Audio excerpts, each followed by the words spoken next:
সব অনুভূতি ব্যাখ্যা করা যায় না, আর সব সময় ব্যাখ্যা করার প্রয়োজনও হয় না। কিছু সময় মানুষের একা লাগে, অসহায় বোধ করে মানুষ।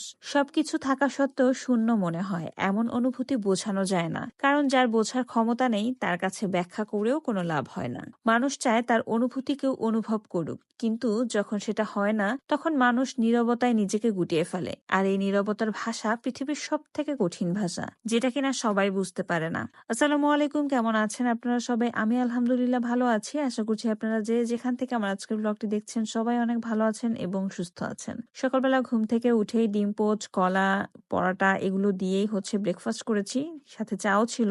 চায়ের ভিডিও নেওয়া হয়নি, সো ব্যাপার না। তারপরে আজকে আম্মুকে একটু হেল্প করছি, যেহেতু বাড়ি থেকে লোকজন আসবে, বাসায় কাজ করা হবে। সো আজকে একটু টাইমলি রান্না বান্না করাটা খুবই জরুরি। সো আমি যদি একটু হেল্প করি তাহলে একটু তাড়াতাড়ি হয়তো হয়ে যাবে। তো ভাবলাম যে আমি আজকে একটু হেল্প করি এবং পাশাপাশি একটু ভিডিও ক্লিপসও নেই, যেহেতু গতকালকেও ডেইলি ভ্লগ মানে বড় ভ্লগটা দেয়া হয়নি। আজকে একটা ডেইলি ভ্লগ দেয়া খুবই জরুরি।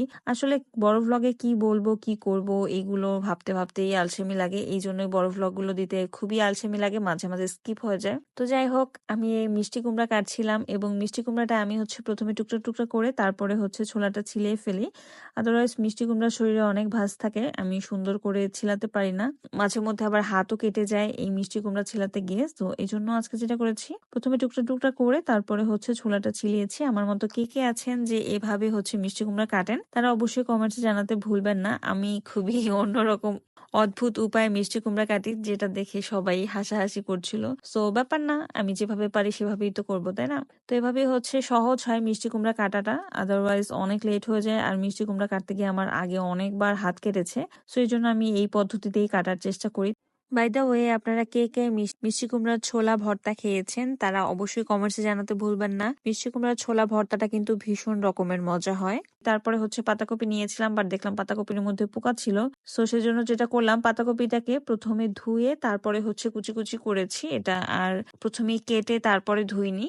এটা যেহেতু পোকা ছিল, সো পোকাটা ফেলে দিয়ে পরিষ্কার করে তারপরে পাতাকপি কুচি কুচি করলে আর প্রবলেম হবে না। তারপরে মাটির চুলায় মিষ্টি কুমড়া ভাজছিলাম, এখানে একটু মশলাপাতি মিক্স করে তারপরে মাটির চুলায় নিয়ে গিয়েছে।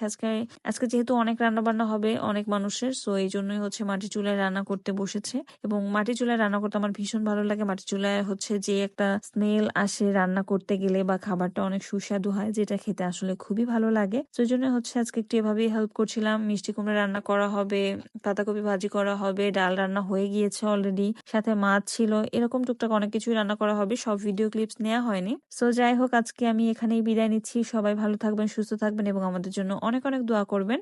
আপনি যদি ইউটিউব থেকে আমার আজকের ব্লগটি দেখে থাকেন তাহলে অবশ্যই সাবস্ক্রাইব করতে ভুলবেন না, এবং যদি ফেসবুক থেকে দেখে থাকেন তাহলে অবশ্যই আমার পেজটিকে ফলো করতে ভুলবেন না। তো সবাই ভালো থাকবেন, আল্লাহ হাফেজ।